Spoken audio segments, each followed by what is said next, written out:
Daily beloved brethren in Christ, loving greetings to you in the miraculous and marvelous name of our Lord and Savior Jesus Christ.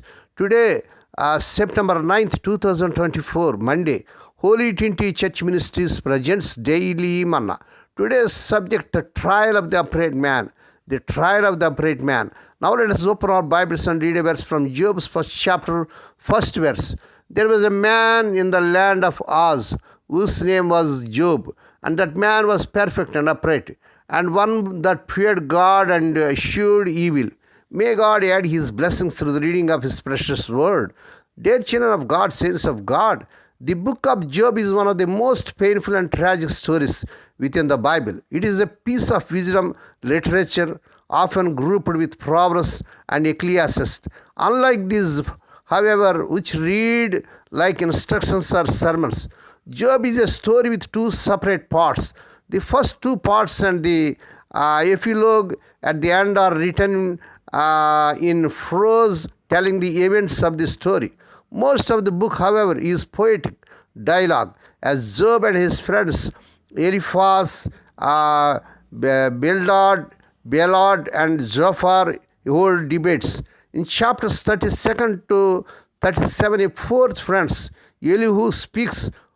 Finally, Job's request God responses from the whirlwind to give his final word.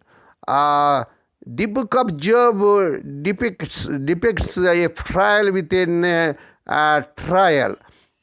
This story begins with God holding court with the angelic beings in a heavenly throne room, declaring the righteousness of his servant Job. Job is upright and blameless, and most of all fears God. Fear might seem a strange word to us, but it is the principal way the Old Testament describes our right response to God. All the wisdom books assert that fearing God is the way to wisdom. Fearing God and its connection to wisdom is the first major theme in Job. Then Satan challenges God that Job's faith is just a result of his prosperity. Satan argues that Job is playing God along because he knows that if he acts one way, then God will of course bless him. Satan accuses God of creating human devotion only by handing out blessing.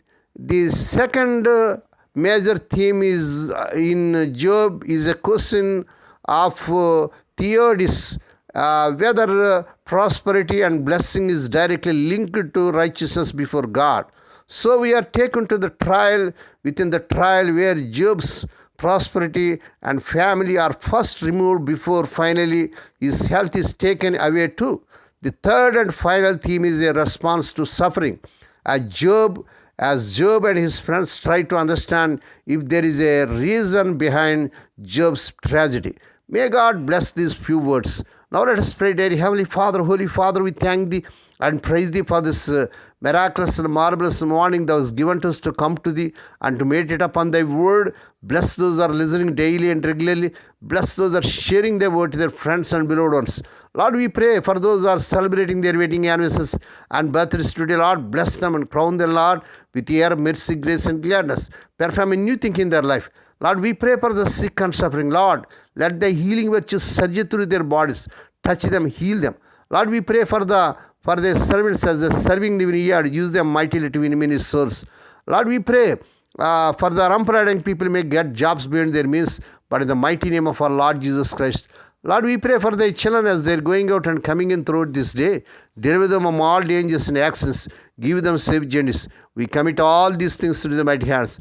We ask Thee and give Thee thanks in the miraculous and marvelous name of our Lord and Savior Jesus Christ. Amen. May the grace of our Lord Jesus Christ and the love of God and the fellowship of the Holy Spirit be with us all now and evermore. Amen.